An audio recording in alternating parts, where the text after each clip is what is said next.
বিপদাপদ মহান আল্লাহ তাআলার পক্ষ থেকে পরীক্ষা। জলোচ্ছ্বাস বন্যার মাধ্যমেও মহান আল্লাহ তাআলা তার বান্দাদের পরীক্ষা করেন। আল্লাহ তাআলা তার কোরআনের পাকের মধ্যে উল্লেখ করেছেন, ওয়ালানাবলুওয়ান্নাকুম বিশাইইম মিনাল খাউফি ওয়াল জু'i ওয়া নাকসিম মিনাল আমওয়ালি ওয়াল আনফুসি ওয়াস সামারাত ওয়া বাশশিরিস সাবিরিন। আল্লাহ তাআলা বলেন, আমি তোমাদেরকে অবশ্যই ভয়ভীতি, ক্ষুধা দিয়ে এবং তোমাদের ধন সম্পদ, জানের ক্ষয়ক্ষতি দিয়ে পরীক্ষা করব। হে নবী, যারা এই পরীক্ষায় ধৈর্য ধারণ করবে তাদেরকে সুসংবাদ প্রদান করুন।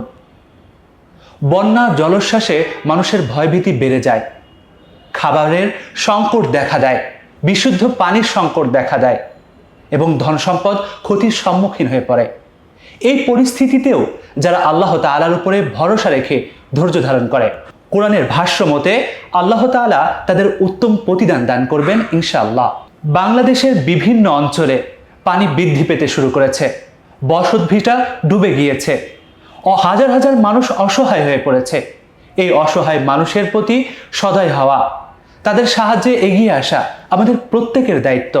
কেননা আল্লাহর পয়গম্বর আলাইহিস সাল্লাম হাদিসের মধ্যে উল্লেখ করেছেন, দয়াময় আল্লাহ তাআলা দয়াশীলদের উপরে অনেক অনুগ্রহ প্রকাশ করেন, অনেক দয়া প্রকাশ করে থাকেন।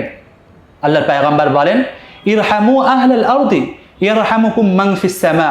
যারা জমিনে রয়েছে তোমরা তাদের প্রতি দয়া করো, অনুগ্রহ করো। যিনি আসমানে রয়েছেন তিনিও তাহলে তোমাদের প্রতি দয়া করবেন, অনুগ্রহ প্রকাশ করবেন। এছাড়াও আল্লাহ তাআলা গোটা মুমিন জাতিকে এক দেহের মতো বানিয়েছেন। দেহের কোনো অংশ যদি ক্ষতিগ্রস্ত হয়, আক্রান্ত হয়, পুরা দেহটা সেই ক্ষতি অনুভব করতে থাকেন। এই লক্ষ্যে আল্লাহর পয়গম্বর আলাইহিস সাল্লাম হাদিসের মধ্যে উল্লেখ করেছেন, মুমিনের উদাহরণ হলো তার ভালোবাসা, দয়াদ্রতা এবং সহনশীলতার দিক থেকে এক দেহের মতো। দেহের কোনো অঙ্গ যদি আক্রান্ত হয় তাহলে গোটা দেহ ওই আক্রান্তর যন্ত্রণা অনুভব করতে থাকে, কষ্ট করতে থাকে। তাই আমাদের অনেক ভাইরা, অনেক বোনেরা বন্যায় কবলিত হয়ে ক্ষতির মধ্যে নিমজ্জিত হয়ে পড়েছেন। আমরা এ সময় কিভাবে স্বস্তি বোধ করতে পারি? প্রত্যেকের সাধ্য অনুযায়ী তাদের পাশে দাঁড়ানো, তাদেরকে সাহায্য সহযোগিতা করা, তাদের কাছে ত্রাণ পৌঁছানো, তাদের খাদ্য দ্রব্য, স্লাইন, ওষুধ ইত্যাদি সরবরাহ করা। এছাড়াও আশ্রয় কেন্দ্রগুলোকে সুন্দরভাবে পরিবেশ করে দেওয়া তাদের জন্য, যাতে করে তারা সুন্দরভাবে সেখানে আশ্রয় গ্রহণ করতে পারে।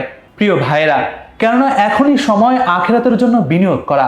বিপদে মানুষের পেছনে খরচ করাকে আল্লাহ তাআলা বিনিয়োগ বলে আখ্যা দিয়েছেন এবং আল্লাহ তাআলা এই খরচকে আরো দ্বিগুণ রূপে সফলতা দিয়ে ফিরিয়ে দিবেন, এই ওয়াদাও আল্লাহ তাআলা কোরআনে পাকে করেছেন। আল্লাহ তাআলা বলেছেন, মাযাল্লাযী ইউকরিদুল্লাহ কারদান হাসানা। যে ব্যক্তি আল্লাহ তাআলাকে উত্তমভাবে ঋণ প্রদান করে, ফায়ুদাইফাহু লাহু আদআফান কাসীরা। আল্লাহ তাআলা সেটাকে আরো দ্বিগুণ করে তাকে ফেরত দেবেন। ওয়াল্লাহু ইয়াকবিদু ওয়া ইউবসিতু। আল্লাহ তাআলা সংকোচন করেন, আল্লাহ তাআলাই কোনো বস্তুকে আবার প্রশস্ত করে দেন। ওয়া ইলাইহি তুরজাউল উমুর। এবং আল্লাহ তাআলার কাছে সমস্ত বিষয়গুলো প্রত্যাবর্তন করবে। মানুষ যে সমস্ত কাজ আঞ্জাম দেয় সেগুলো প্রত্যাবর্তন করবে। প্রিয় ভাইরা, এই আয়াত দ্বারা বুঝে আসে মানুষের প্রতি সহনশীল হওয়া, মানুষের বিপদে এগিয়ে যাওয়া, এটা আল্লাহ তাআলার জন্যই করা এবং আল্লাহ তাআলার জন্যই ডোনেশন করা এবং আল্লাহ তাআলা এটাকে তাকে উত্তমভাবে আবার ফিরিয়ে দিবেন। এছাড়াও যারা বিপদে মানুষের পাশে দাঁড়ায় তাদেরকে আল্লাহ তাআলার পয়গম্বর আলাইহিস সাল্লাম বলেছেন, আল্লাহ তাআলা তাদেরকে সবসময় সাহায্য করতে থাকেন, তাদেরকে দুনিয়া এবং আখিরাতে সম্মানিত করেন।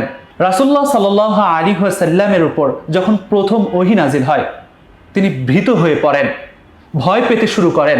তখন আম্মা জান আয়েশা রাদিয়াল্লাহু তাআলা আনহা রাসূলকে অভয় দিয়ে বলেন, ইয়া রাসূলুল্লাহ, আপনি কেন ভয় পাচ্ছেন? আপনি কখনোই লাঞ্ছিত হবেন না, অপদস্থ হবেন না, কেননা আপনি তো আত্মীয়র হক আদায় করেন, অভাবগ্রস্তদের অভাব পূরণ করে দেন, অসহায় ব্যক্তির পাশে দাঁড়ান। আল্লাহ তাআলা আপনাকে কখনোই লাঞ্ছিত করবেন না, অপদস্থ করবেন না। প্রিয় ভাইরা, এই হাদিস দ্বারাও বুঝে আসে আমরা যদি অসহায় মানুষের পাশে দাঁড়াই, আল্লাহ তাআলা আমাদেরকে কখনোই লাঞ্ছিত করবেন না, অপদস্থ করবেন না। তাই প্রিয় ভাইরা, আসুন নিজের সাধ্য অনুযায়ী বন্যায় কবলিত ভাই বোনদের পাশে দাঁড়ায় এবং এই জাতিকে বিপদ থেকে রক্ষা করার জন্য আমরা যেই পাপ করেছি এই পাপের জন্য আল্লাহ তাআলার কাছে ইস্তেগফার পাঠ করতে থাকি। তাহলে ইনশাআল্লাহ আল্লাহ তাআলা এই জাতিকে এই মহা বিপদ থেকে রক্ষা করবেন। আল্লাহ তাআলা আমাদের প্রত্যেককে এই বিপদে মানুষের পাশে দাঁড়ানোর তৌফিক দান করুন। আমিন। ওয়াসসালামু আলাইকুম ওয়া রাহমাতুল্লাহি ওয়া বারাকাতুহু।